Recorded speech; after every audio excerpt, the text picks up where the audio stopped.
19h sur Europe 1. Culture Média. Thomas Hill. Et on démarre bien sûr avec la session de rattrapage de Jean-Luc Lemoyne et Jean-Luc. Nous recevons donc Philippe Thuillier et Jean-Philippe Longo qui viennent nous parler d'un doc sur la télé des années 2000. Et là, je suis sûr que vous devez être content là. Oui, je sais pas ce que vous sous-entendez, Thomas. C'est vrai que j'aime beaucoup Philippe Thuillier, que je pense que France Télévisions devrait lui confier beaucoup plus de programmes. Et franchement, je dis pas ça parce qu'on a des projets ensemble. C'est vraiment un hasard. D'ailleurs, on a été faire un sondage dans la rue et on a eu ce genre de témoignage. Oh là là, j'aimerais tellement regarder des émissions animées par Jean-Luc Lemoyne et produites par Philippe Thuillier. Ce serait vraiment le bonheur. Oh, merci pour ce témoignage spontané, monsieur ChatGPT. Vous voyez, c'est pas moi qui le dis, Thomas. Surtout que je suis une personne très objective. J'aime Phil et Jean-Phil. Je mets des surnoms, sinon c'est trop long. Je vous aime beaucoup tous les deux. J'ai vu le doc, c'est encore une fois remarquablement fait, avec des émissions qui nous rappellent une époque révolue. C'est la fureur du samedi soir. Ah oui, dans les années 2000, il y avait des émissions de karaoké en prime time, mais surtout quand on passait du Cher, vous le verrez dans le documentaire, Cher était en plateau pour chanter sur son playback. Aujourd'hui, pour faire venir une star internationale, on est obligé d'organiser les JO. Il y avait de la thune à l'époque. Nostalgie, quand tu nous tiens. Non, le doc est super. Il y a juste un passage un peu difficile sur le début des années 2000. Ruquier débarque avec sa bande de trublions et joyeux chroniqueurs pour croquer l'actualité avec une bonne humeur contagieuse. On découvre autour de la table Franck Dubosc, dont c'est le vrai début à la télé, Maureen Dor, Jean-Luc Lemoyne. Le coup de pelle dans la tronche. C'est la première fois de ma vie que je suis cité dans un documentaire sur les archives de la télé. Ouais. Là, tu sens que c'est le début de la fin. Ne vous attachez pas à moi. Je vais bientôt me retirer. Je vais rejoindre Casimir et Olivier Chabaudot. Sachez en tout cas que c'était un plaisir de tous vous rencontrer. Un plaisir, Jean-Luc. Bon, il vous reste quand même encore un petit peu de temps, Jean-Luc. Qu'est-ce que vous avez regardé pour votre session de rattrapage ? Pour être dans la thématique, une émission qui a commencé dans les années 2000. La France a un incroyable talent. Ah oui. Je vous rappelle le principe, chaque année, la France a peut-être un incroyable talent, mais il est rarement français.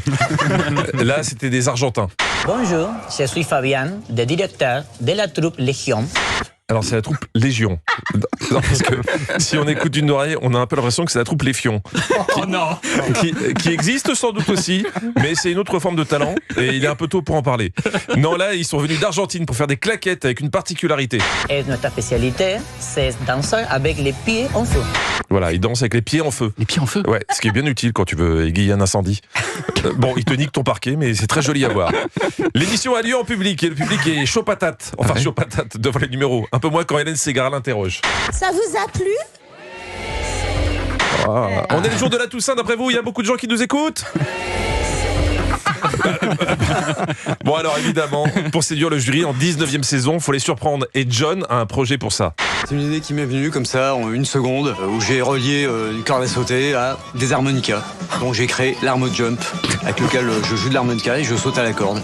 Génial. Ouais, il joue de l'harmonica en sautant à la corde. Quand on a une idée comme ça, il faut toujours se poser la question, si personne n'a eu cette idée avant moi, est-ce que je suis un génie ou est-ce qu'il y a une raison que personne n'y ait pensé ? mais c'est peut-être ça l'avenir, hein, de mixer les disciplines. Je vous préviens, pour la prochaine édition, j'ai déjà inscrit Julien Pichenet pour faire du coloscopine. C'est quoi ? Il fera des coloscopies en sautant sur un trampoline. C'est technique. Hein,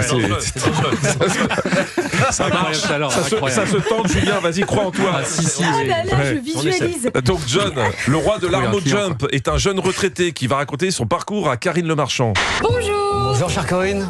Alors moi c'est Karine. Karine, j'étais dans la sécurité. Donc plutôt quoi, des arts martiaux ? J'ai pratiqué le judo à l'âge de 12 ans, jusqu'à ceinture jaune. Un agent de sécurité ceinture jaune de judo. Tu sais que en cas d'attaque, t'as intérêt à avoir des bonnes baskets parce qu'il ne pourra rien pour toi. Même Karine a du mal à suivre, car tu sens que dans la tête de John, c'est un peu le bordel. À 30 ans, je me suis inscrit dans un club de karaté. Oui. Mon vrai sport à l'origine, c'est la course à pied. Un peu un dessin à la Forrest Gump. Mais Forrest Gump, il était autiste. Sauf que je ne suis pas autiste. Enfin, j'espère que non. Bon, voilà, John est plus sûr de rien. Il est peut-être autiste, mais il ne sait pas trop. Bon, petite question pour finir. D'après vous, que veut dire l'acronyme LFAUIT ? La France a un incroyable talent. Eh ben non, c'est la France a un incroyable Thomas.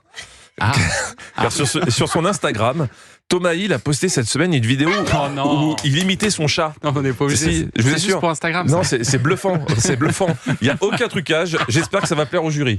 Excuse-moi, je voudrais juste passer là pour te donner à manger. Ça te dérange pas ? J'ai super faim, mais je te laisserai pas passer. Je lâche le mot, là c'est ringard quoi. C'est d'un ringard, mais c'est fou quoi.